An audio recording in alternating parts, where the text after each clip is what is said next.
India और यूरोपीय union ने फ्री तजारत के एक वसी मुआहदे से इत्तेफाक कर लिया है। तवक्को की जा रही है कि यह मुआहदा इस साल के अवाखिर तक अमल में आ जाएगा। वजीर आज़म नरेंद्र मोदी ने इस तजारती मुआहदे को इंडिया की तारीख का सबसे बड़ा मुआहदा करार दिया है। उन्होंने कहा कि यह तजारती मुआहदा नहीं बल्कि ये इंडिया और यूरोपीय यूनियन के 27 मुल्कों की मुश्तरका खुशहाली की दस्तावेज है।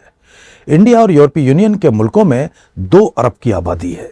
उनकी मजमूई दाखिली पैदावार पूरी दुनिया की पैदावार का 25% है और आलमी तजारत में उसका हिस्सा 1/3 है। इंडिया और यूरोपीय यूनियन के दरमियान इस वक्त 180 बिलियन यूरो की तजारत होती है। फ्री ट्रेड एग्रीमेंट के इस मुआहदे पर 18 बरस से बातचीत चल रही थी, लेकिन डेयरी, ज़राई पैदावार, ऑटोमोबाइल्स और मशरूबात जैसे प्रोडक्ट पर ड्यूटी के सवाल पर बातचीत आगे नहीं बढ़ रही थी। इन मसनूआत और प्रोडक्ट पर इंडिया में बहुत ज़्यादा ड्यूटी नाफिज है। इंडिया ने अब बेशतर मसनूआत पर ड्यूटी हटाने या बहुत कम करने से इत्तेफाक कर लिया है। यूरोपीय यूनियन ने भी बेशतर इंडियन एक्सपोर्ट पर ड्यूटी घटाने या बहुत कम करने से इत्तेफाक किया है।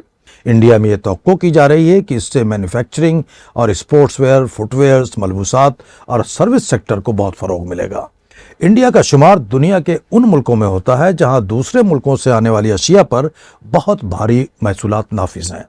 इंडिया की मईशत को बहुत प्रोटेक्टेड या बंद मईशत कहा जाता है, लेकिन मोदी हुकूमत ने बदलते हुए हालात में हालिया महीनों में कई मुल्कों से फ्री ट्रेड के मुआहदे के लिए बातचीत की और कई डील भी साइन की है। यूरोपीय यूनियन से यह मुआहदा एक ऐसे वक्त में हुआ है जब इंडिया और अमेरिका के दरमियान तजारती डील पर मुज़ाकरात तात्तुल का शिकार हैं।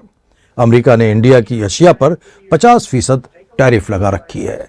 इस टैरिफ का इंडियन मईशत पर बुरा असर पड़ रहा था। इक़्तिसादी माहिरीन का कहना है कि यूरोपीय यूनियन से इंडिया के तजारती मुआहदे के बाद अमेरिका पर इंडिया से ट्रेड डील करने के लिए दबाव बढ़ जाएगा। इस मुआहदे से इंडिया अमेरिका के उस शदीद दबाव से बहुत हद तक बाहर आ गया है जो सदर ट्रंप की टैरिफ के सबब इंडिया पर पड़ रहा था।